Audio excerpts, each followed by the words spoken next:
Swayam Prabha. Digital India. Educated India.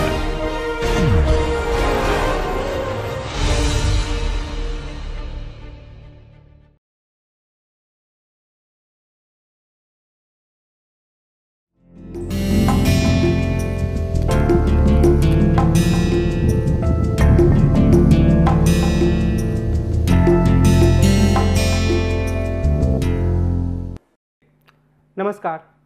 हम भारतीय शासन और राजनीति से जुड़े हुए कुछ प्रमुख विषयों पर चर्चा कर रहे हैं और इस श्रृंखला में आज हम फंडामेंटल राइट्स या मौलिक अधिकारों की बात करेंगे। कई बार इनके लिए मूल अधिकार शब्द का भी इस्तेमाल किया जाता है हिंदी में।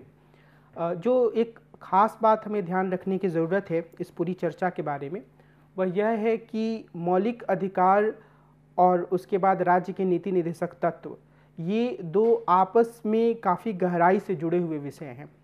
तो आज की चर्चा और इसके बाद अगली चर्चा, दो चर्चाओं में मैं तीन विषयों पर विचार करूंगा।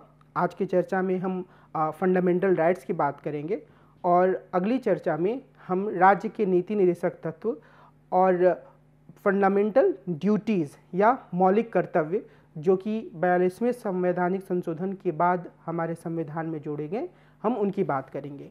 और कई सारे मुद्दे चूँकि आपस में इनमें जुड़े हुए हैं, तो मेरा आपसे यह अनुरोध रहेगा कि आप इन दोनों को एक साथ जुड़े हुए या एक साथ जुड़ी हुई चर्चा के रूप में देखें, एक साथ जुड़े हुए एपिसोड्स के रूप में देखें। तो अगर हम मौलिक अधिकारों की बात करते हैं, फंडामेंटल राइट्स की बात करते हैं, तो ये हमारे संविधान की आत्मा के रूप में दर्ज किए जाते हैं। डॉक्टर भीमराव अंबेडकर ने मौलिक अधिकारों के अंतर्गत आने वाले अनुच्छेद 32 को, जिसमें कि मौलिक अधिकारों के हनन होने पर अदालतों का दरवाज़ा खटखटाने का अधिकार है, उसे संविधान की आत्मा कहा था। ग्रेनविल ऑस्टिन ने भी इसे काफ़ी महत्वपूर्ण भाग के रूप में दर्ज किया है, जिसके बारे में हम आगे चर्चा करेंगे। लेकिन आमतौर पे अगर हम लोकतंत्र की बात करते हैं, लोकतांत्रिक शासन प्रणाली की बात करते हैं, तो उसमें यह विचार सन्निहित है, यह विचार शामिल है कि नागरिकों के पास कुछ बुनियादी अधिकार होने चाहिए, कुछ ऐसे अधिकार जिनका उल्लंघन, जिनकी अवहेलना, जिनका वायलेशन स्टेट के द्वारा ना किया जा सके। हर हालत में राज्य को उनका सम्मान करना आवश्यक हो। तो आज की इस पूरी परिचर्चा में हम फंडामेंटल राइट्स के बारे में बातचीत करेंगे। एक छोटी सी बात मैं और यहाँ साफ कर देना चाहता हूँ कि फंडामेंटल राइट्स अपने आप में एक बड़ा भाग है संविधान का, और इसके अधिकांश भागों के साथ कई सारे मुकदमे भी जुड़े हुए हैं। न्यायालयों के कई महत्वपूर्ण निर्णय आए हैं। अधिकांश भागों के साथ एक लंबी हम कह सकते हैं कि चर्चा भी जुड़ी हुई है, वाद विवाद जुड़ा हुआ है। तो उन सबको एक घंटे के एक एपिसोड में समेटना तो मुमकिन नहीं है, लेकिन मेरी यह कोशिश होगी कि मैं आप लोगों को संविधान के भाग 3 में निहित फंडामेंटल राइट्स के बारे में एक समझ दे सकूं। जहां मुमकिन होगा वहां पर मैं अदालतों के लिए गए कुछ फैसलों का भी उल्लेख करूंगा, या कई अन्य मसले जो इससे जुड़े हुए हैं उसके बारे में भी हम विचार करेंगे। और हम यह कोशिश करेंगे कि हम एक आलोचनात्मक समझ फंडामेंटल राइट्स के बारे में बना सकें। तो आज की जो ये पूरी परिचर्चा है, उसमें सबसे पहले हम मौलिक अधिकारों की आवश्यकता के बारे में कुछ बिंदुओं पर चर्चा करेंगे। उसके बाद हम यह समझने की कोशिश करेंगे कि किस ऐतिहासिक पृष्ठभूमि में यह विचार विकसित हुआ और संविधान सभा के वाद विवाद में इस पर किस तरीके की बातें सामने आईं। उसके बाद हम जो प्रमुख अधिकार दिए गए हैं मौलिक अधिकारों के रूप में, उनकी बातचीत करेंगे। समानता के अधिकार की बात करेंगे, स्वतंत्रता के अधिकार की बात करेंगे। समानता का अधिकार अनुच्छेद 14 से लेकर 18 तक है। स्वतंत्रता का अधिकार अनुच्छेद 19 से लेकर 22 तक। शोषण के विरुद्ध अधिकार 23 से लेकर 24 तक। धार्मिक स्वतंत्रता का अधिकार 25 से लेकर 28 तक के अनुच्छेद में है। संस्कृति और शिक्षा संबंधी अधिकार 29 से 30 तक के अनुच्छेद में है। संवैधानिक उपचारों का अधिकार अनुच्छेद 32 में है। और मौलिक अधिकारों का निलंबन से जुड़ा हुआ विश्लेषण भी हम है, जिस पर हम बातचीत करेंगे। संपत्ति के अधिकारों के बारे में भी हमारी चर्चा होगी, जो कि पहले संविधान में मौलिक अधिकारों के अध्याय का भाग था, लेकिन बाद में उसे बाहर किया गया इस अध्याय से। तो उससे जुड़े हुए कुछ पहलुओं की हम चर्चा करेंगे और बाद में हम विश्लेषण और निष्कर्ष के रूप में कुछ बिंदुओं पर बात करेंगे, जिसमें हाल फिलहाल में आधार का जो पूरा मामला है उस पर जिस तरह की चीज़ें आई हैं, जो अदालत का निर्णय आया है और फंडामेंटल राइट्स के संदर्भ में उसका जो प्रभाव है उस पर हम एक समझ बनाने की भी कोशिश करेंगे। सबसे बुनियादी चीज़ है कि वह यह है, जैसे मैंने शुरुआत में कहा, कि अगर हम लोकतंत्र की बात करते हैं तो निश्चित रूप से वहाँ पर नागरिकों के कुछ ऐसे अधिकार होने चाहिए जिनका उल्लंघन किसी भी हालत में राज्य ना कर सके। जिन संविधानों में मौलिक अधिकार की व्यवस्था नहीं होती वह बहुत जल्द ही तानाशाही का साधन बन जाता है। अतः यह राज्य शक्ति पर संवैधानिक नियंत्रण के द्वारा व्यक्ति की मूलभूत स्वतंत्रताओं की सुरक्षा करता है। अगर संविधान में अगर इस तरीके की अधिकार लोगों के पास ना हो तो निश्चित रूप से यह शासक को एक अनियंत्रित अधिकार दे देता है।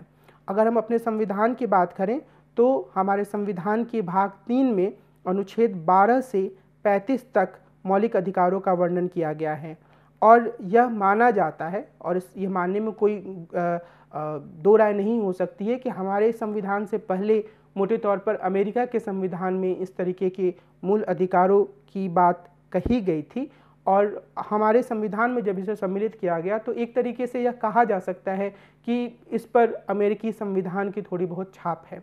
लेकिन आगे हम यह देखेंगे कि असल में ऐसा एक पूरी तरीके से अमेरिकी संविधान से कुछ चीज़ों को उठा लेने का मसला नहीं है, बल्कि हमने अपने ऐतिहासिक अनुभवों से, अपने संघर्षों से मौलिक अधिकार के इस विचार को ग्रहण किया है।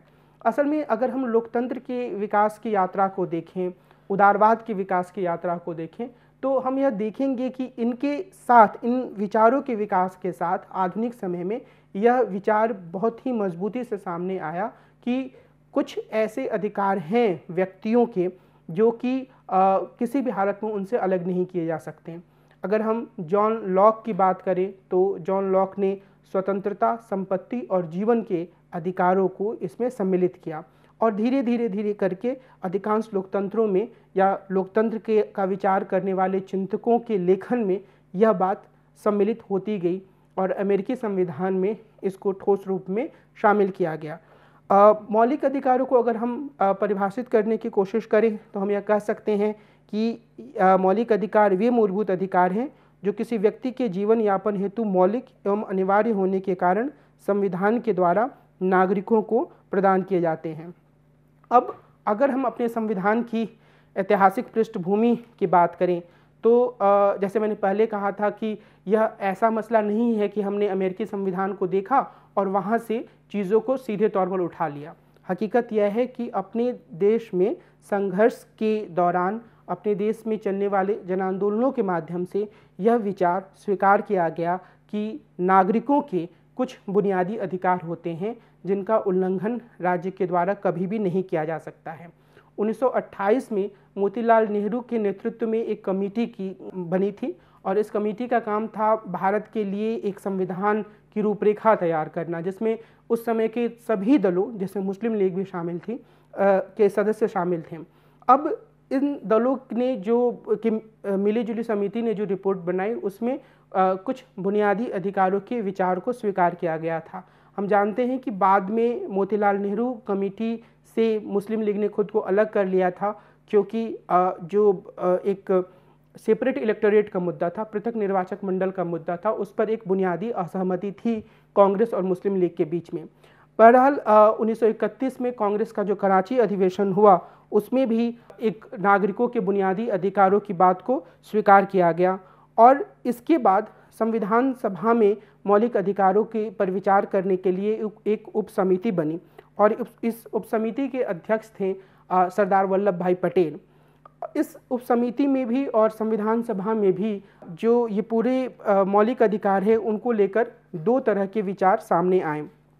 के मुंशी A.K. अय्यर और ठाकुरदास भार्गव जैसे सदस्यों ने राज्य की किसी भी तरह के हस्तक्षेप का विरोध किया। यानी वे यह चाहते थे कि जिसे आज के अर्थ में हम नकारात्मक स्वतंत्रता की अवधारणा के करीब मान सकते हैं कि राज्य व्यक्ति के जीवन में न्यूनतम हस्तक्षेप करे, बहुत ज़रूरी हो तो, अन्यथा व्यक्ति की स्वतंत्रता को महत्व मिलना चाहिए। वहीं दूसरे सदस्यों का समूह था केटी शाह, सेठ दामोदर स्वरूप और वीपी त्रिपाठी। इन सदस्यों ने इस बात पर बल दिया कि अधिकारों की श्रेणी में बुनियादी सामाजिक आर्थिक अधिकारों को भी शामिल किया जाना चाहिए। आखिरकार पटेल की अध्यक्षता वाली उपसमिति ने यह फैसला किया कि अधिकारों की एक श्रेणी न्याय योग्य होगी और एक श्रेणी न्याय योग्य नहीं होगी। इसका अर्थ है कि एक कैटेगरी में जो अधिकार रखे जाएंगे उनका उल्लंघन होने पर अदालतों का, न्यायालयों का दरवाज़ा खटखटाया जा सकता है, उनके पास याचिका दायर की जा सकती है। लेकिन जो दूसरी श्रेणी होगी वह ऐसी होगी जो कि एक मॉडल के रूप में राज्य के सामने रहेगी, लेकिन उनका उल्लंघन होने पर अदालतों का दरवाज़ा नहीं खटखटाया जा सकता। और ये जो मौलिक अधिकार के रूप में जो चीज़ें आईं उन्हें संविधान के भाग 3 में न्याय योग्य अधिकारों की श्रेणी में रखा गया और राज्य के नीति निर्देशक सिद्धांत जो हैं वो डायरेक्टिव प्रिंसिपल्स जो हैं उन्हें भाग 4 में रखा गया और यह कहा गया कि ये जो नीति निर्देशक सिद्धांत है या नीति निर्देशक तत्व हैं उन्हें अदालतों में, उनके लिए अदालतों में नहीं जाया जा सकता, इस बात का दावा नहीं किया जा सकता कि इनका उल्लंघन हो रहा है या राज्य इनका पालन नहीं कर रहा है तो अदालत इसमें दखल दें। बहरहाल यह माना गया कि मौलिक अधिकार व्यक्ति के मानसिक व भौतिक और नैतिक विकास के लिए आवश्यक हैं। विधि की शासन की स्थापना करना संविधान में मौलिक अधिकारों को शामिल करने का एक उद्देश्य है, यानी कि राज्य की कोई भी संस्था इतनी निरंकुश नहीं होगी कि वह व्यक्ति के कुछ बुनियादी अधिकारों का भी उल्लंघन कर सके। अब अनुच्छेद 13 में यह कहा गया है कि मौलिक अधिकार न्यायालय द्वारा प्रवर्तनीय हैं, यानी कि न्यायालय इन्हें लागू कर सकती है तथा इनका उल्लंघन करने वाले किसी भी कानून को न्यायालय शून्य घोषित कर सकता है। ये बहुत ही महत्वपूर्ण प्रावधान है क्योंकि बाद में जब न्यायालय और विधायिका कार्यपालिका एक तरफ और न्यायालय एक तरफ, इनके बीच में एक संघर्ष जैसा शुरू हुआ कि न्यायालय किस सीमा तक संविधान में होने वाले संशोधनों में हस्तक्षेप कर सकती है, तो इसमें अनुच्छेद 13 का भी बार बार एक जिक्र आया, उसका भी एक सहारा लेने का प्रयास किया गया न्यायालय के द्वारा। और बाद में हम जानते हैं और इसकी थोड़ी सी चर्चा आज हम करेंगे बेसिक स्ट्रक्चर के सिद्धांत के रूप में, लेकिन जब हम न्यायपालिका की बात करेंगे तो वहाँ पर हम ज़्यादा विस्तार से इन पहलुओं पर चर्चा करेंगे। तो मूल संविधान में जब हमारा संविधान स्वीकार किया गया तो उसमें 7 मौलिक अधिकार थे, लेकिन 1978 में 44वां संशोधन द्वारा जो अनुच्छेद 31 में वर्णित संपत्ति का अधिकार था उसे समाप्त करके अनुच्छेद 30 क के तहत कानूनी अधिकार घोषित कर दिया गया है। यानी कि संपत्ति का अधिकार अभी भी एक संवैधानिक अधिकार है, लेकिन अब यह एक ऐसा अधिकार नहीं है जो कि जिसके लिए सीधे तौर पर उच्च न्यायालय या सर्वोच्च न्यायालय का दरवाज़ा खटखटाया जा सके। और इसके बारे में अलग अलग तरह की राय है कि इसका क्या प्रभाव पड़ा, थोड़ी बहुत उस पर हम चर्चा आगे करेंगे। लेकिन वर्तमान में 6 मौलिक अधिकार हमारे संविधान में हैं। अब आगे हमारी कोशिश यह होगी कि हम आपको सामान्य तौर पर इन अधिकारों के बारे में जानकारी दें। अगर कहीं कुछ अलग से बिंदु सामने आती है तो उस पर भी हम चर्चा करेंगे, लेकिन अभी कुछ समय तक हम सिर्फ इस बात पर ध्यान देंगे कि जो अलग अलग तरह के संविधान में प्रावधान हैं वो क्या हैं और उनकी एक समझ हमारे सामने साफ तौर पर रहे। तो अनुच्छेद 14 से अनुच्छेद 18 तक समानता का अधिकार दिया गया है। अनुच्छेद 14 के अनुसार सभी व्यक्तियों को राज्य के द्वारा कानून के समक्ष समानता और कानून का समान संरक्षण प्राप्त होगा। और यह एक महत्वपूर्ण प्रावधान है क्योंकि यह लोकतांत्रिक समाज के लिए जरूरी है। किसी के साथ भी धर्म के आधार पर, उसकी सामाजिक हैसियत के आधार पर, उसकी आर्थिक हैसियत के आधार पर कानून भेद या उसके जेंडर के आधार पर कानून भेदभाव नहीं करेगा। तो ये कानून के समक्ष समानता का अधिकार है। अनुच्छेद 15 के अनुसार राज्य किसी भी नागरिक के विरुद्ध धर्म, मूल वंश, जाति, लिंग तथा जन्म स्थान आदि के आधार पर कोई विभेद नहीं करेगा। बालकों या फिर बच्चों और स्त्रियों की स्वाभाविक प्रवृत्ति को ध्यान में रखकर उनके संरक्षण के लिए उपबंध बनाने का अधिकार अनुच्छेद 15(3) के तहत राज्य को प्राप्त है। और अनुच्छेद 15(4) में राज्य सामाजिक और शैक्षणिक दृष्टि से पिछड़े और SC/ST के लिए विशेष प्रावधान कर सकता है। तो ये एक तरीके से जो आरक्षण की बात होती है पिछड़े समूहों या अनुसूचित जाति और अनुसूचित जनजाति के लिए, वो अनुच्छेद 15(4) से उसका एक आधार संवैधानिक रूप से है। अनुच्छेद 16 के अनुसार देश के समस्त नागरिकों को शासकीय सेवाओं में अवसर की समानता होगी और अनुच्छेद 16(3) के अनुसार किसी क्षेत्र में नौकरी देने के लिए निवास संबंधी शर्त लगाई जा सकती है। तो बहुत सारे राज्य जो अपने यहाँ के लोगों को नौकरियों में वरीयता देते हैं, वह भी संविधान सम्मत है। मौलिक अधिकारों में इसका उपबंध किया गया है। और अनुच्छेद 16(4) के अनुसार देश के पिछड़े नागरिकों को उचित प्रतिनिधित्व के अभाव में आरक्षण की व्यवस्था की जा सकती है। तो आरक्षण का जो एक पूरा एक आधार है, वह हम कह सकते हैं कि एक तो अनुच्छेद 15(4) में उसका आधार मौजूद है और दूसरा अनुच्छेद 16(4) में भी उसके लिए व्यवस्था की गई है। अनुच्छेद 17 के अनुसार अस्पृश्यता का अंत किया गया है और इसको समाप्त करने के लिए संसद ने अस्पृश्यता अपराध अधिनियम 1955 के तहत इसे एक दंडनीय अपराध बना दिया है। बाद में 1976 में इसको संशोधित करके सिविल अधिकार संरक्षण अधिनियम 1976 बनाया गया। बहरहाल अस्पृश्यता या अनटचेबिलिटी जो है वो हिंदुस्तान के समाज की एक बड़ी बुराई रही है। अभी भी देश के कई भागों में हम इसका व्यवहार देख सकते हैं और ये अलग अलग स्तरों पर मौजूद है। कानूनी रूप से और संवैधानिक रूप से इसे बिल्कुल गलत साबित किया गया और इसका एक बड़ा कारण यही था कि हमारे देश की आज़ादी के आंदोलन के दौरान महात्मा गांधी ने इस प्रश्न को उठाया। उनसे और आगे चलकर डॉक्टर भीमराव अंबेडकर ने इस प्रश्न को दलितों के या फिर अनुसूचित जातियों के सामाजिक आर्थिक अधिकारों से जुड़ा और इस पूरे वाद विवाद में एक तरह की सहमति उभर कर सामने आई कि एक तो सहमति ये ज़रूर है कि जो पिछड़े वर्ग हैं उन्हें आरक्षण के तहत विशेष प्रावधान दिया जाए, लेकिन यह सहमति भी उभर कर सामने आई कि जो अनटचेबिलिटी जैसी कुप्रथा है वह हमारे समाज के लिए एक बहुत ही घातक प्रथा है और इसे समाप्त करने की ज़रूरत है। और इसी आधार पर संविधान में अस्पृश्यता के निवारण या इसके उन्मूलन का प्रावधान मौलिक अधिकारों के अंतर्गत शामिल किया गया और इसके बहुत ही साफ मायने हैं। सार्वजनिक जीवन में किसी के साथ कोई अस्पृश्यता का व्यवहार नहीं कर सकता है। हालांकि निजी जीवन में अगर मैं अपने घर में किसी को नहीं आने दूं किसी कारणवश, तो वो एक ऐसा मसला है जिस पर कि राज्य सीधे तौर पर कोई हस्तक्षेप नहीं करता है, क्योंकि वो निजता के अधिकार के दायरे में भी आ सकता है। लेकिन सार्वजनिक स्थल पर, स्कूल में, बसों में, रेलवे में, रेस्टोरेंट में, कहीं भी लोगों के साथ अस्पृश्यता का व्यवहार करने का निषेध किया गया है और इसको बढ़ावा देना भी एक बुराई के रूप में स्वीकार किया गया है। अनुच्छेद 18 के अनुसार शिक्षा और सैनिक क्षेत्र को छोड़कर राज्य द्वारा सभी उपाधियों का अंत कर दिया गया है और ये उपाधियां पहले दी जाती थीं ब्रिटिश शासन के द्वारा, लेकिन अब इसके स्थान पर जो भी उपाधियां दी जाती हैं वो सैनिक कार्य या शिक्षा और कुछ हद तक हम कह सकते हैं कि समाज सेवा के लिए भी दी जाती है, खासतौर पे पद्म भूषण, पद्म विभूषण, पद्मश्री जैसे जो पूरे सम्मान हैं। अनुच्छेद 18(2) के अनुसार भारत का कोई भी नागरिक किसी भी विदेशी पुरस्कार को राष्ट्रपति की अनुमति के बगैर ग्रहण नहीं करेगा। तो बहुत सारे लोगों को नोबेल पुरस्कार मिलता है, बहुत सारे लोगों को दूसरे देशों में पुरस्कार दिया जाता है, तो इसके लिए यह प्रावधान किया गया कि राष्ट्रपति की अनुमति आवश्यक है। अब अनुच्छेद 19 से लेकर अनुच्छेद 22 तक स्वतंत्रता का अधिकार प्रदान किया गया है।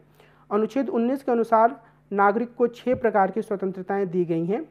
अनुच्छेद 19A भाषण और विचार अभिव्यक्ति की स्वतंत्रता देता है।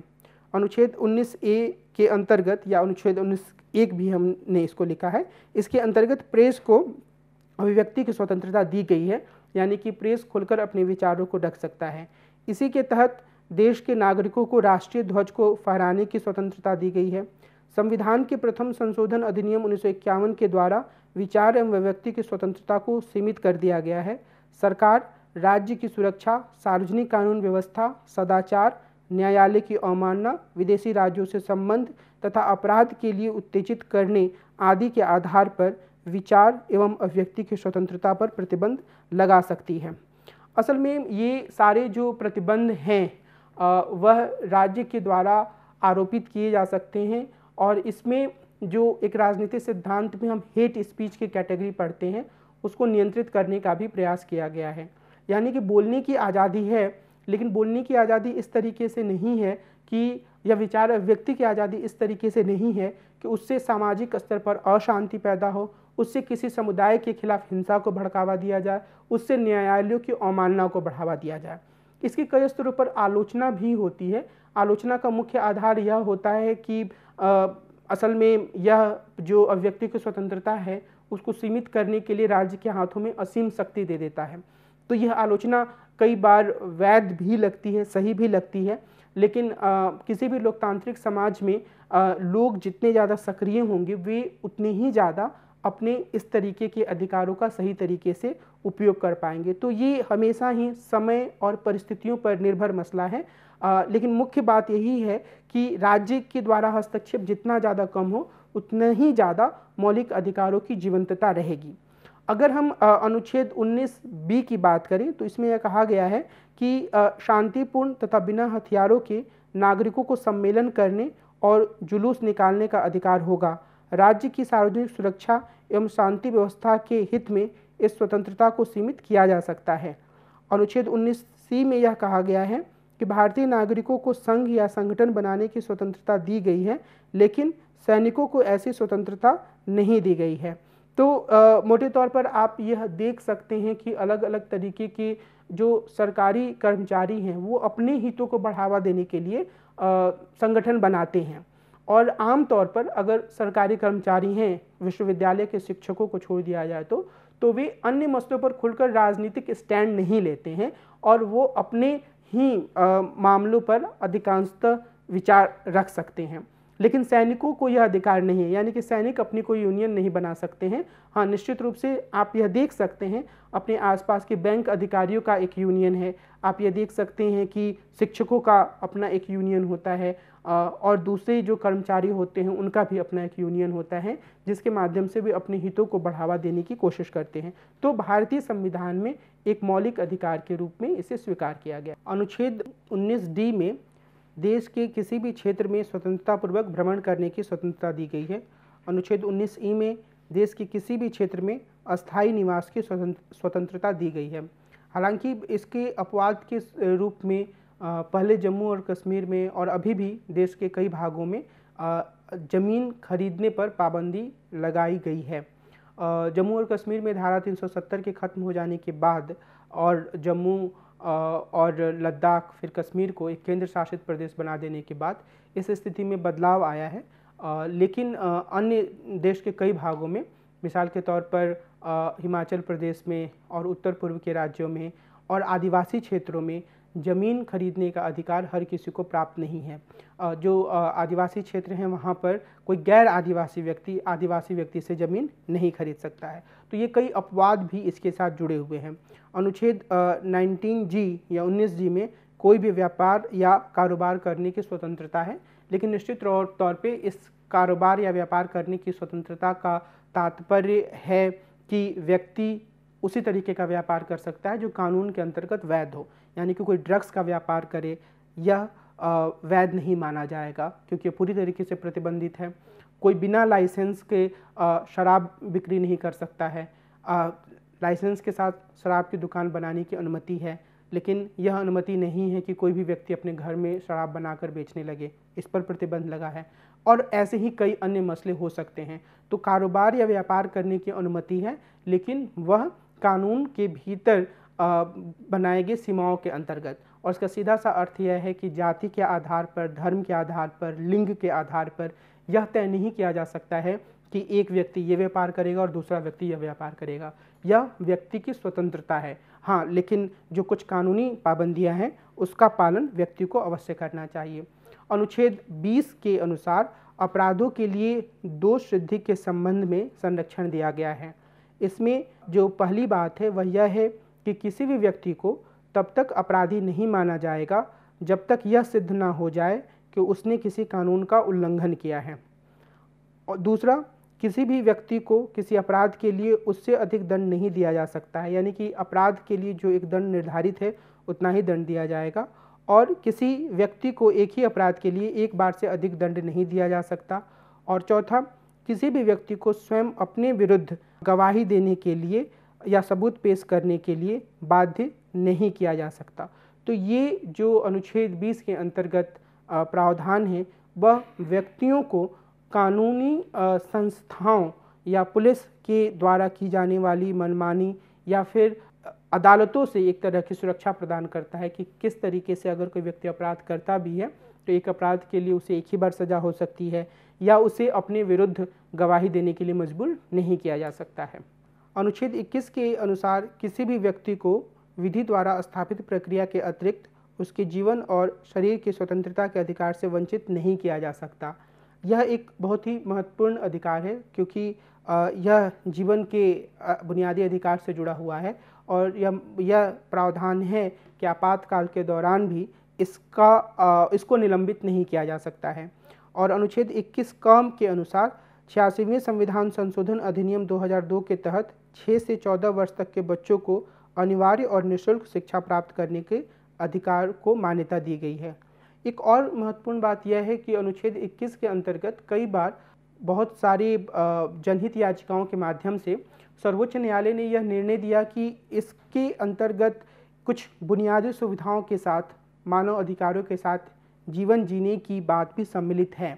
हालांकि राज्य हमेशा ही इस तरीके के निर्णयों का अनुपालन नहीं करता है, लेकिन कई बार जीवन के अधिकार की जो पूरी अवधारणा है उसको न्यायालयों ने, अदालतों ने, सर्वोच्च न्यायालय ने अपने निर्णय के माध्यम से और ज़्यादा विस्तृत बनाने की कोशिश की है। लेकिन वास्तव में सरकारें कहाँ तक इसका पालन करती हैं यह हमेशा ही जांच का और एक अलग तरीके से पड़ताल का विषय हो सकता है, एक अलग अध्ययन का विषय हो सकता है, जिसमें अभी हम आगे नहीं बढ़ेंगे। हम अपना ध्यान मूल अधिकारों के बारे में एक समझ बनाने पर केंद्रित करते हैं।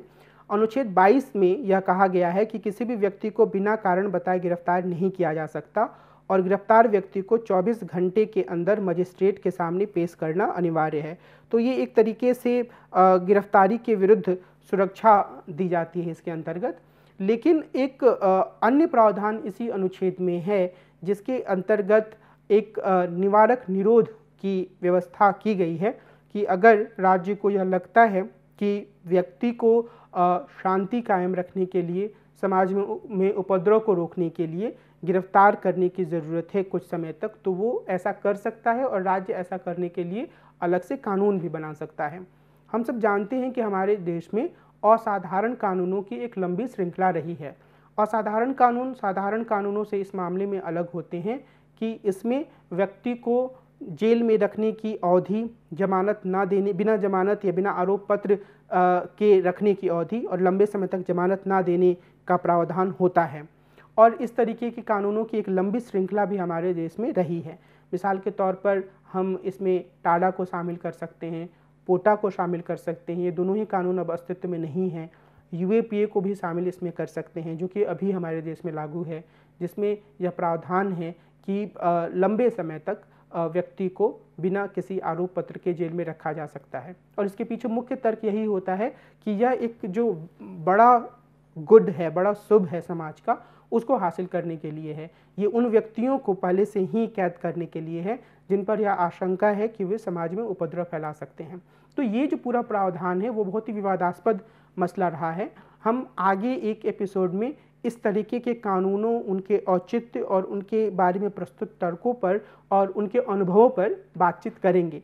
लेकिन यहाँ मैं सिर्फ इस बात की ओर आपका ध्यान दिलाना चाहता हूँ कि खुद फंडामेंटल राइट्स के चैप्टर में ही एक ऐसा प्रावधान शामिल है जो कि राज्य को एक तरीके से असीमित अधिकार दे देता है कि वह लोगों की स्वतंत्रता का हनन करे। इसकी आवश्यकता भी है आधुनिक दौर में। तो अपने आप में यह एक कॉन्टेस्टेड या विवादास्पद मसला है जिसके बारे में हम एक अलग एपिसोड में विस्तार से बातचीत करेंगे। अनुच्छेद 23 और 24 शोषण के विरुद्ध अधिकार से संबंधित हैं। अनुच्छेद 23 के अनुसार मानव व्यापार व बेगार तथा बलात् श्रम पर प्रतिबंध लगाया गया है, लेकिन राज्य सार्वजनिक उद्देश्यों के लिए सार्वजनिक सेवा या श्रम योजना लागू कर सकती है। राज्य इस सेवा में धर्म, मूलवंश, जाति या वर्ग के आधार पर कोई भेदभाव नहीं करेगा। बंधुआ मजदूरी समाप्त करने के लिए 1975 में बंधुआ मजदूरी का उन्मूलन अधिनियम पारित किया गया। तो ये एक महत्वपूर्ण प्रावधान है कि अगर राज्य चाहे तो सार्वजनिक उद्देश्य के लिए लोगों को काम पर लगा सकता है, लेकिन जब वो ऐसा करेगा तो वो यह नहीं देखेगा कि वह एक खास समुदाय या खास जाति या खास धर्म या खास लिंग को मानने वाले लोगों को ही काम पर लगा रहा है। अनुच्छेद 24 में यह प्रावधान किया गया है कि जो बाल श्रम है वह पूरी तरीके से निषिद्ध है और इसके अनुसार 14 वर्ष से कम उम्र के किसी भी बच्चे को कारखाना, खदानों या खतरनाक कार्यों में नहीं लगाया जा सकता है। अनुच्छेद 25 से अनुच्छेद 28 तक की जो व्यवस्था है धार्मिक स्वतंत्रता की, वह काफ़ी महत्वपूर्ण है। अनुच्छेद 25 के अनुसार देश के प्रत्येक नागरिक को किसी भी धर्म को मानने व आचरण करने और प्रचार करने का अधिकार है, लेकिन सार्वजनिक व्यवस्था व समाज कल्याण एवं सुधार आदि के अंतर्गत इस पर रोक लगाई जा सकती है।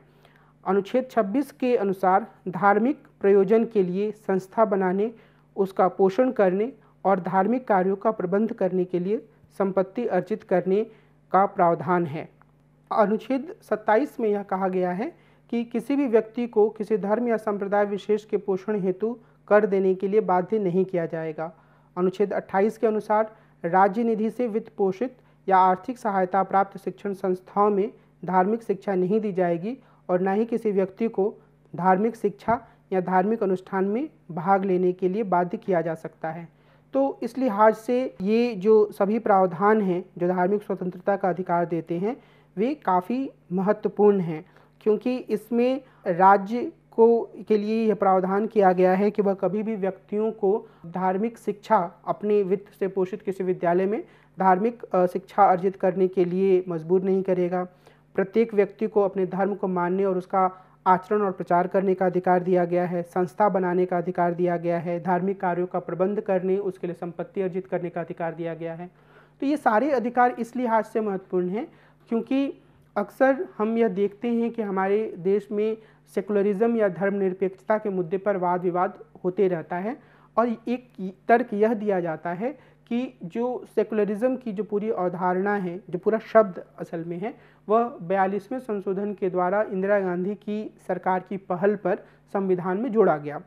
तो इस लिहाज से हमारे संविधान में तो यह शब्द कभी प्रयोग में नहीं आया था, लेकिन अगर हम संविधान के अंतर्गत मौलिक अधिकारों के अध्याय में मौजूद इन प्रावधानों पर नज़र डालते हैं तो यह बात बिल्कुल साफ तौर पर सामने आती है कि हमारे संविधान में सेकुलरवाद की जो पूरी अवधारणा है उसको सम्मिलित किया गया है। संविधान निर्माताओं ने इस बात को स्वीकार किया कि राज्य को यह अधिकार नहीं है कि वह लोगों के धर्म को मानने की जो अधिकार है उसमें दखल अंदाजी करें। यहाँ कुछ मामले हमेशा से विवादास्पद भी रहे हैं, उनमें अदालतों में कई तरह के मुकदमे चले हैं। मिसाल के तौर पर क्या धर्म का प्रचार करने का तात्पर्य यह हो सकता है कि किसी व्यक्ति को धर्मांतरण करने के लिए कहा जाए? निश्चित रूप से इसमें यह अधिकार शामिल है कि व्यक्ति चाहे तो वो धर्मांतरण कर सकता है क्योंकि उसे धर्म को मानने और आचरण करने की स्वतंत्रता है। लेकिन अदालत ने यह फैसला दिया है, सर्वोच्च न्यायालय ने, कि उसमें लालच देकर, पैसे का लालच देकर या अन्य प्रकार का लालच देकर किसी व्यक्ति को धर्मांतरण करने के लिए बाध्य नहीं किया जा सकता है, इसे गैरकानूनी माना जाएगा। इसके बाद संस्कृति और शिक्षा संबंधी अधिकार आते हैं जो कि अनुच्छेद 19 से अनुच्छेद 30 तक दिए गए हैं। अनुच्छेद 29 के अनुसार देश के प्रत्येक नागरिक को अपनी भाषाएं, लिपि या संस्कृति को सुरक्षित रखने का पूर्ण अधिकार होगा। राज्य द्वारा आर्थिक सहायता प्राप्त किसी भी शिक्षण संस्थान में किसी भी नागरिक को धर्म व मूल वंश व जाति और भाषा आदि के आधार पर प्रवेश लेने से वंचित नहीं किया जा सकता है। अनुच्छेद 30 के अनुसार धर्म या भाषा पर आधारित सभी अल्पसंख्यक वर्गों को अपनी पसंद की शिक्षण संस्थाओं की स्थापना करने और प्रशासन करने का अधिकार होगा और राज्य इस आधार पर शिक्षा संस्थाओं को आर्थिक सहायता देने के लिए कोई विभेद नहीं करेगा। यह जो प्रावधान है अनुच्छेद 23 के अनुसार, उसी के कारण से हमारे देश में जो कई अल्पसंख्यक समूह हैं वो अपने शिक्षण संस्थाओं को चलाते हैं और इन शिक्षण संस्थाओं में जो अल्पसंख्यक समूहों के द्वारा स्थापित किया जाता है उसमें अगर वे चाहें तो थोड़ी बहुत धार्मिक शिक्षा दे सकते हैं, लेकिन उस धार्मिक शिक्षा की कक्षा में या उस धर्म की जो पूजा हो रही है, पूजा पद्धति, प्रेयर जो होता है, उसमें अन्य धर्मों के लोगों को आने के लिए मजबूर नहीं किया जा सकता है। तो ये एक तरीके से धर्म या भाषा के आधार पर जो संस्थाएं बनती हैं उसमें अगर राज्य की सहायता पहुंचती है और राज्य को उसमें अगर राज्य एक संस्था को दे रहा है तो दूसरे संस्था को किसी और दूसरे आधार पर नकार नहीं सकता है, तो उस पूरी व्यवस्था में वो अधिकार तो है अल्पसंख्यक समूहों के पास, लेकिन वे मजबूर नहीं कर सकते हैं कि कोई दूसरा छात्र उस तरीके की पूजा पद्धति में या कुछ खास तरीके के जो धार्मिक प्रवचन जैसे अगर कार्यक्रम होते हैं तो वो उसमें आए हैं। तो ये अल्पसंख्यकों को अपनी भाषा के संरक्षण का अधिकार दिया गया है। अब ये सारे अधिकार अपने आप में महत्वपूर्ण हैं। अगर हम इस बिंदु पर बाद में भी थोड़ी बहुत चर्चा करेंगे, लेकिन मैं यहाँ बस आपका ध्यान इस ओर दिलाना चाहता हूँ कि अगर आप पॉलिटिकल थियोरी या राजनीति सिद्धांत में मल्टीकल्चरलिज्म की पूरी चर्चा पर ध्यान दें, जो कि 1980 के दशक में सामने आया, तो आप उसमें यह पाएंगे कि उस पूरे विचार विमर्श में व्यक्ति के अधिकार और समूह के अधिकारों के बीच में संतुलन बनाने का जद्दोजहद है। और अगर हम भारतीय संविधान पर ध्यान दें तो हम यह पाएंगे कि यहाँ पर व्यक्तियों के अधिकारों और समूह के अधिकारों के बीच में संतुलन बनाने का प्रयास है और यह काफ़ी हद तक सफलतापूर्वक किया भी गया है। व्यक्ति अपने धर्म का पालन कर सकते हैं, व्यक्तियों के पास कुछ बुनियादी अधिकार हैं और उसके साथ ही साथ समूहों को भी यह अधिकार है कि वे अपनी भाषा या वे अपने धर्म के प्रचार प्रसार का कार्य करें, संस्थाएं बनाएं और उन संस्थाओं के माध्यम से वे अपनी भाषा या धर्म को संरक्षण प्रदान करें। तो ये एक कोशिश है भारतीय संविधान में, जिसको कि हम काफ़ी हद तक 1980 के दशक के बाद पश्चिमी राजनीतिक दर्शन में उभर कर सामने आए बहुसंस्कृतिवादी चिंतन के करीब देख सकते हैं। तो ये इसके अलावा अगर हम संविधान के अनुच्छेद 32 की बात करें, जो कि काफ़ी महत्वपूर्ण अधिकारों का प्रावधान करता है, संवैधानिक उपचारों का अधिकार। अनुच्छेद 32 के अनुसार यह अधिकार मौलिक अधिकारों के लिए प्रभावी कार्यवाहियाँ न्यायालय के द्वारा करवाता है। इस अधिकार के तहत यदि किसी व्यक्ति के मौलिक अधिकार का उल्लंघन हुआ है तो वह सीधे सर्वोच्च न्यायालय में जा सकता है। अनुच्छेद 32 को डॉक्टर भीमराव अंबेडकर ने भारतीय संविधान की आत्मा कहा है। अनुच्छेद 32 के तहत सर्वोच्च न्यायालय को और अनुच्छेद 226 के तहत उच्च न्यायालय को मौलिक अधिकारों के संरक्षण हेतु 5 तरह के रिट जारी करने का अधिकार है। पहला, हैबियस कॉर्पस या बंदी प्रत्यक्षीकरण। इसके अंतर्गत गैर कानूनी या अवैधानिक रूप से बंद किए गए किसी भी व्यक्ति को सामने लाने हेतु न्यायालय द्वारा आदेश दिया जा सकता है। यह आदेश किसी भी शासकीय कर्मचारी या किसी भी व्यक्ति के लिए जारी किया जा सकता है। परमादेश या मैंडमस, यह आदेश सार्वजनिक पद पर काम करने वाले अधिकारियों व सरकार तथा अधीनस्थ न्यायालयों एवं न्यायिक अभिकरण के विरुद्ध जारी किया जाता है यदि वे अपने कर्तव्य को सही तरीके से पालन नहीं कर रहे हैं, किंतु यह किसी संस्था या व्यक्ति के विरुद्ध जारी नहीं किया जाता है। तो मुख्य रूप से यह अधिकारियों, सरकार और अधीनस्थ न्यायालयों से संबंधित होता है। तीसरे स्तर पर प्रतिषेध है। यह निम्न न्यायालयों को जारी की जाने वाली निषेधाज्ञा है, जिसमें यह आदेश दिया जाता है कि वे किसी मामले विशेष में कोई कार्यवाही न करें क्योंकि यह मामला उनके अधिकार क्षेत्र से बाहर है। चौथा, उत्प्रेषण है। इसके द्वारा निम्न न्यायालय के किसी भी केस को या जानकारी को उच्च न्यायालय अपने पास मंगा सकता है, यानी कि सर्वोच्च न्यायालय उच्च न्यायालय से मंगा सकता है और उच्च न्यायालय अधीनस्थ जो न्यायालय हैं उनसे मंगा सकता है। यह रिट उस समय जारी की जा सकती है जब निम्न न्यायालय किसी मामले की सुनवाई कर चुका हो। और पांचवा है अधिकार परीक्षा। इस रिट द्वारा न्यायालय किसी भी ऐसे व्यक्ति से जो किसी सार्वजनिक पद पर अवैधानिक रूप से कार्य कर रहा होता है, उससे पूछा जा सकता है या पूछ सकता है कि आप इस पद पर किस अधिकार से काम कर रहे हैं। तो ये 5 प्रकार के रिट हैं जो लोगों को मिले हुए हैं, जिसके माध्यम से अगर उन्हें यह लगता है कि उनके मौलिक अधिकारों का हनन हो रहा है तो वो अदालतों का दरवाज़ा खटखटा सकते हैं और अदालत इन पर विचार करते हुए लोगों के मौलिक अधिकारों की सुरक्षा को संरक्षित करने, उसे सुनिश्चित करने के लिए आदेश जारी कर सकती है। संविधान में मौलिक अधिकारों के निलंबन का भी प्रावधान है। अनुच्छेद 33 के अनुसार संसद को यह शक्ति है कि वह स्वतंत्र बलों, अर्धसैनिक बलों, खुफिया एजेंसियों के सदस्यों के संबंध में मौलिक अधिकारों को प्रतिबंधित करे ताकि वे अपने कर्तव्यों का उचित पालन कर सकें और उनका अनुशासन बना रहे।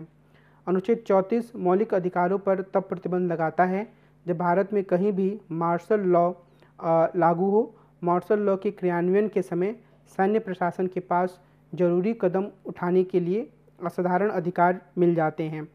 मूल अधिकारों में संशोधन किया जा सकता है, लेकिन उन्हें पूरी तरह से समाप्त नहीं किया जा सकता। इस संदर्भ में सर्वोच्च न्यायालय द्वारा दिया गया बुनियादी संरचना का विचार प्रमुख है। इस विचार के विकास के बारे में भारतीय न्यायपालिका से संबंधित एपिसोड में विस्तार से चर्चा की गई है, लेकिन हम यहाँ पर यह स्पष्ट करना चाहते हैं, जैसा कि हमने शुरुआत में आपको बताया, कि जो संविधान का 44वां संशोधन हुआ उसके माध्यम से संपत्ति के अधिकार को मौलिक अधिकारों की श्रेणी से हटा दिया गया।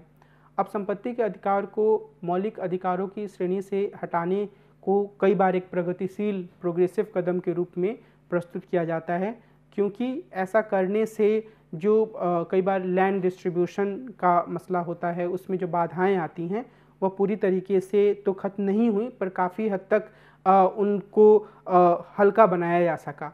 अभी भी चूँकि संपत्ति का अधिकार एक संवैधानिक अधिकार है, तो व्यक्ति जिनकी संपत्ति छीनी जा रही है वो अदालतों में जा सकते हैं, पर वह अब इसके मूल अधिकार होने का दावा नहीं कर सकते हैं। लेकिन इसका एक दूसरा पक्ष है जिसके बारे में बहुत सारे विद्वानों ने ध्यान दिलाया है। उनका यह कहना है कि जो संपत्ति का अधिकार है, अगर उसको मूल अधिकारों की या फंडामेंटल राइट्स की श्रेणी से हटा दिया गया तो इसका खामियाजा जो आदिवासी समूह हैं उनको या जो गरीब समूह हैं उन पर भी पड़ा।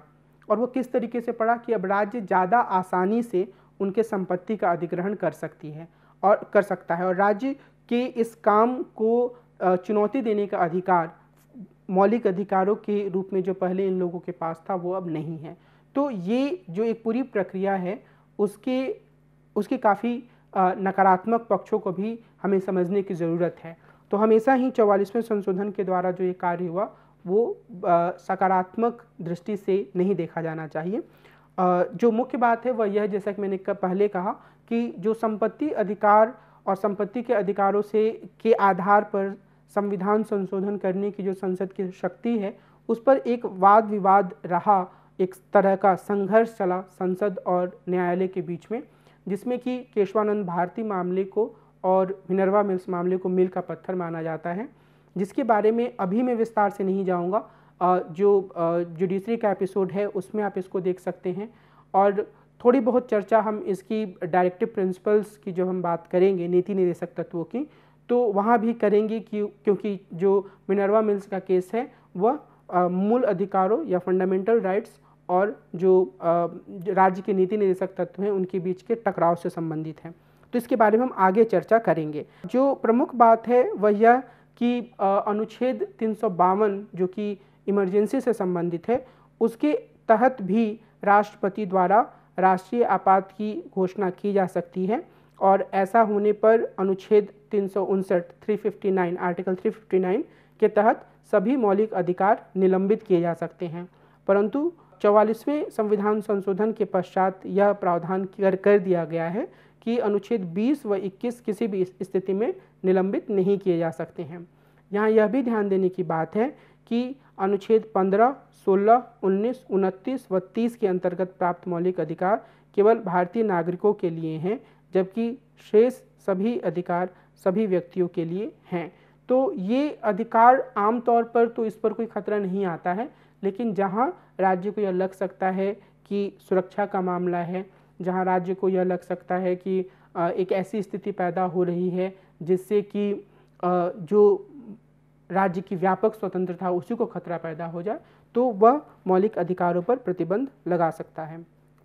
ग्रेनविल ऑस्टिन ने मौलिक अधिकारों के बारे में एक महत्वपूर्ण विचार प्रस्तुत किया है, और इसकी चर्चा हम लोगों ने पहले भी की है कि किस तरीके से ग्रेनविल ऑस्टिन अपनी पुस्तक the Indian constitution corner stone of a nation में एक सीमलेस वेब की अवधारणा प्रस्तुत करते हैं, ये जो सीमलेस वेब की अवधारणा है, इसमें मुख्य रूप से सामाजिक क्रांति, लोकतंत्र तथा एकता और अखंडता के विचार को शामिल किया गया है और यह कहा गया है कि ये आपस में गुथे हुए विचारों के रूप में हैं जो संविधान के मुख्य तत्व को अभिव्यक्त करते हैं। और इस संदर्भ में ऑस्टिन यह विचार व्यक्त करते हैं कि मौलिक अधिकारों का लक्ष्य सामाजिक क्रांति को बढ़ावा देना है। ये उस सीमा तक एक समतावादी समाज का निर्माण करके ऐसा करना चाहते हैं जिसमें सभी नागरिक राज्य या समाज द्वारा बल प्रयोग या प्रतिबंधों से समान रूप से स्वतंत्र हों। उनके अनुसार सामाजिक क्रांति की मूल वचनबद्धता संविधान के भाग 3 और भाग 4 में निहित है और ये संविधान की आत्मा है। और इस लिहाज से जो सीमलेस वेब का उनका कॉन्सेप्ट है, उसमें जो फंडामेंटल राइट्स का जो अध्याय है वह एक मुख्य भाग के रूप में सामने आता है। डी बसु ने यह विचार व्यक्त किया है कि मौलिक अधिकारों की मुख्य विशेषता यह है कि ये व्यक्तिगत अधिकारों और समुदाय के सामूहिक हितों के बीच संतुलन स्थापित करते हैं। और इसी संदर्भ में गुरप्रीत महाजन यह कहती हैं, जो कि बहुत ही महत्वपूर्ण विचार है और इसके बारे में पीछे मैंने थोड़ी चर्चा की है, कि जो पश्चिम में बहुसंस्कृतिवाद की चिंता 1980 के दशक में सामने आई, लेकिन भारत के संविधान में आरंभ से ही इन मूल्यों को स्थान दिया गया। तो ये जो एक विचार है जिसके बारे में पीछे हमने चर्चा की है, वह एक महत्वपूर्ण विचार के रूप में भी मौजूद है। एक महत्वपूर्ण विशेषता के रूप में हम उसे भारत के मूल अधिकारों के अध्याय के में इंगित कर सकते हैं कि वो इसकी एक मुख्य विशेषता है। जो ज़्यादा बड़ी बात है वह यह कि जो इसकी सीमाएं हैं मूल अधिकारों की, उन्हें समझा जाए। इसके चौबे का यह तर्क रहा है कि जिस तरीके की सामाजिक आर्थिक परिवर्तन की एक इंसाइट, एक अंतर्दृष्टि हमारे संविधान से मिलनी चाहिए थी, उसमें से बहुत सारे प्रावधानों को राज्य के नीति निर्देशक तत्वों में डाल दिया गया और उन्हें मूल अधिकारों में सम्मिलित नहीं किया गया। उसी तरीके से राजीव भार्गव या अन्य बहुत सारे विद्वान यह मानते हैं, एक सामान्य अध्ययन के बाद हम भी इस चीज़ का अंदाज़ा लगा सकते हैं कि जो हमारे देश में मौलिक अधिकार दिए गए हैं उन पर काफ़ी ज़्यादा प्रतिबंध लगे हुए हैं और ये प्रतिबंध राज्य के हाथों में एक ऐसी शक्ति के रूप में सामने आ जाते हैं जहाँ पर राज्य सार्वजनिक व्यवस्था के नाम पर, शांति कायम रखने के नाम पर चाहे तो लोगों के मूल अधिकारों पर प्रतिबंध लगा सकता है और इसके लिए आपातकाल लगाने की अलग से आवश्यकता नहीं है। और जैसे कि मैंने आपको पहले बताया कि एक पूरा जो अनुच्छेद 22 है उसमें यह प्रावधान है कि राज्य किस तरीके से निवारक निषेध की व्यवस्था कर सकता है, किस तरीके से इसके लिए अलग से कानून बना सकता है और ये पूरी तरीके से एक एक्स्ट्रा ऑर्डिनरी लॉज की तरफ ले जाता है। लेकिन जो बाद की डेवलपमेंट्स हैं, अगर हम उन पर ध्यान दें, ख़ासतौर पे हाल के समय में, तो हम यह पाएंगे कि अदालतों ने जो मौलिक अधिकार का पूरा विषय है उस पर एक अलग तरीके से भी विचार किया है। जब हाल के वर्षों में आधार का मुद्दा आया, एक ऐसे पहचान पत्र जो देश के हर नागरिक के पास हो, जिसमें उसकी कुछ बुनियादी सुविधाएं निहित हों, तो बहुत सारे लोगों ने आधार के खिलाफ जो मुख्य तर्क दिया वह यह था कि यह उनकी निजता के अधिकार के खिलाफ है और अदालत ने 2018 में इस तर्क को स्वीकार भी किया और अपने आखिरी फैसले में भी अदालत ने, सर्वोच्च न्यायालय ने इस तर्क को माना कि जो निजता का अधिकार है वह लोगों का एक मौलिक अधिकार है। निजता का अधिकार का तात्पर्य यहाँ पर यह है कि व्यक्ति के कुछ ऐसी सूचनाएं होती हैं जिन्हें वो दूसरों के साथ शेयर नहीं करना चाहेंगे, जिन्हें वो सिर्फ अपने तक सीमित रखना चाहेंगे। तो अदालत ने हालांकि यह भी कहा कि यह जो राज्य है वह लोगों की निजता के अधिकार में दखलंदाजी नहीं कर सकता है, पर यह अन्य मौलिक अधिकारों की तरह सार्वभौमिक अधिकार नहीं है। इसका सीधा सा अर्थ यह है कि अगर राज्य की सुरक्षा की बात हो तो राज्य के पास यह एक संभावना मौजूद है कि वह इसका उपयोग कर पाए। बहरहाल अगर हम मौलिक अधिकारों के संदर्भ में निजता के अधिकार को देखेंगे तो हम यह पाएंगे कि यह एक तरीके का एक तरीके का नया एडिशन माना जा सकता है मौलिक अधिकारों की श्रृंखला में। मैंने आपको पहले भी ये बताने की कोशिश की कि किस तरीके से जो जीवन के अधिकार से संबंधित प्रावधान हैं उनका विस्तार न्यायालयों ने करने की कोशिश की है।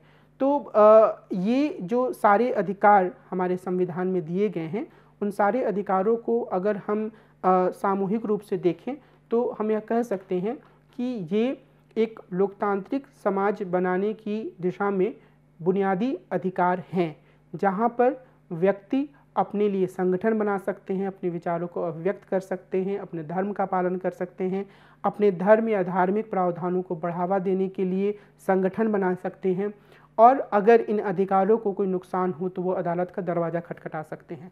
तो इन सब के लिहाज से जो मौलिक अधिकार हैं वो लोकतंत्र की एक बुनियाद स्थापित करते हैं। और जिस तरीके का एक विकास हमारे देश में जुडिशियल रिव्यू का हुआ, उससे इन्हें सुरक्षा भी मिली हुई है।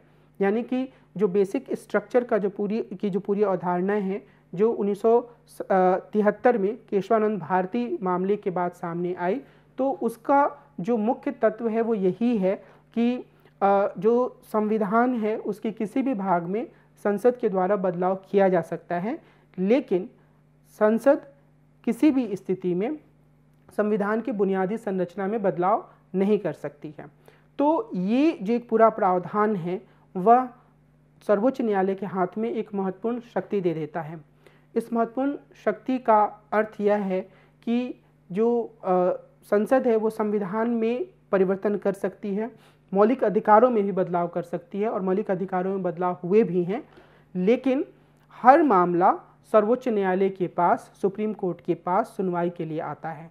सर्वोच्च न्यायालय इन मामलों की सुनवाई करता है, और इन मामलों में अगर उसे कोई भी मामला ऐसा लगता है जहां पर उसे यह अंदेशा होता है कि लोगों की जो बुनियादी अधिकार हैं, जो फंडामेंटल राइट्स हैं, उसकी जो मूल भावना है उसका उल्लंघन हो रहा है, तो वह इस चीज़ को चाहे तो नकार सकती है।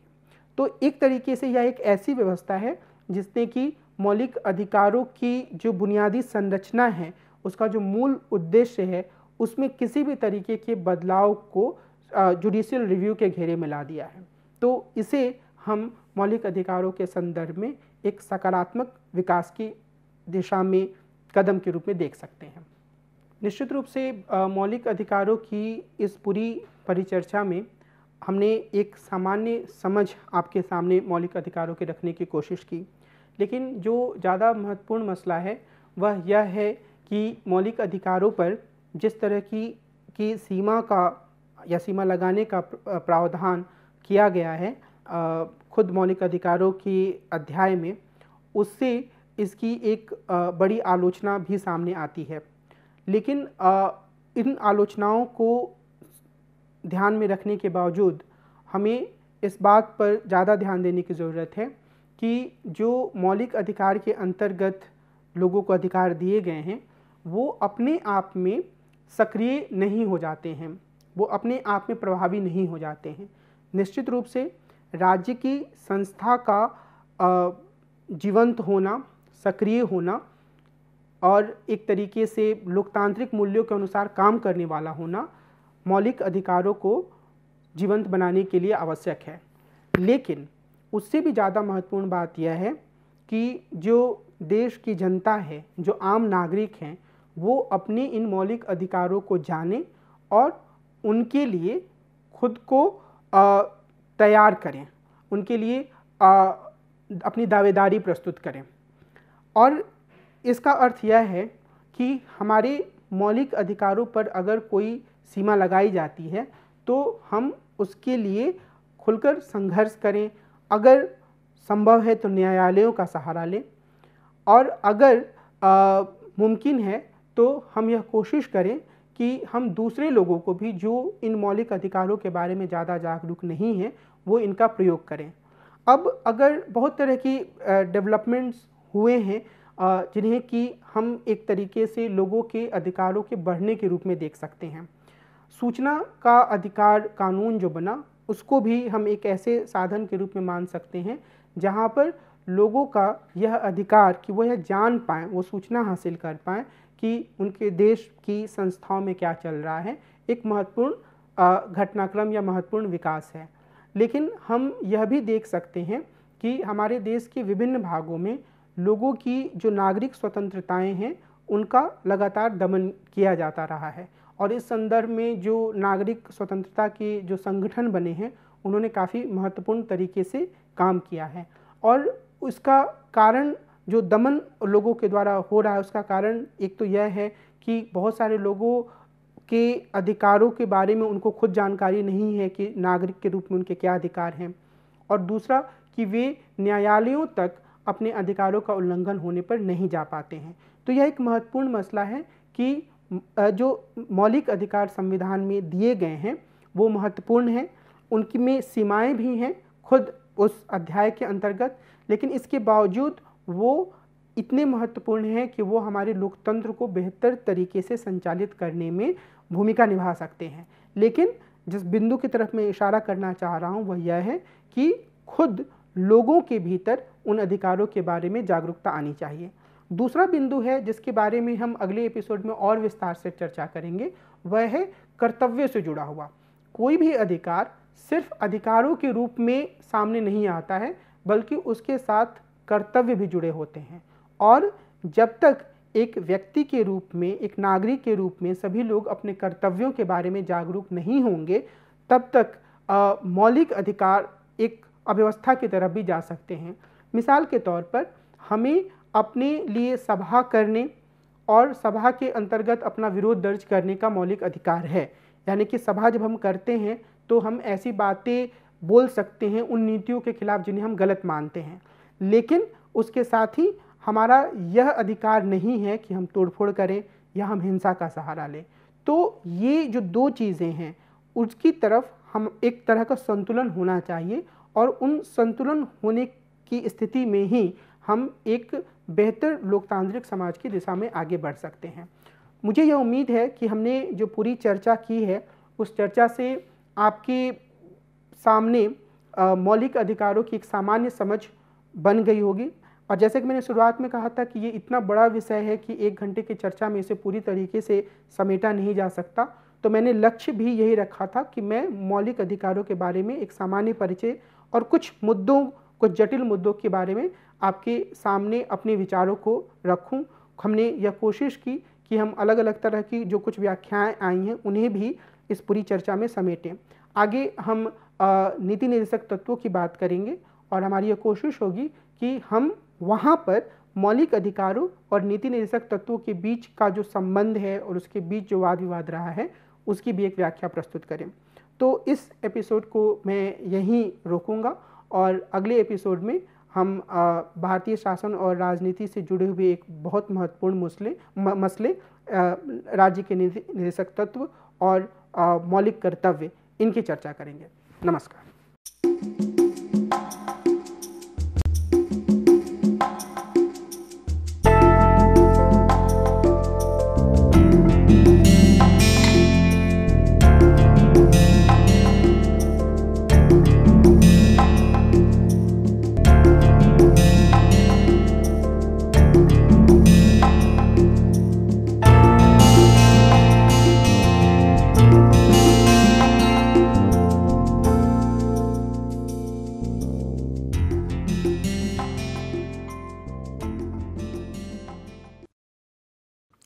Hello and welcome to this piece of literary snippet.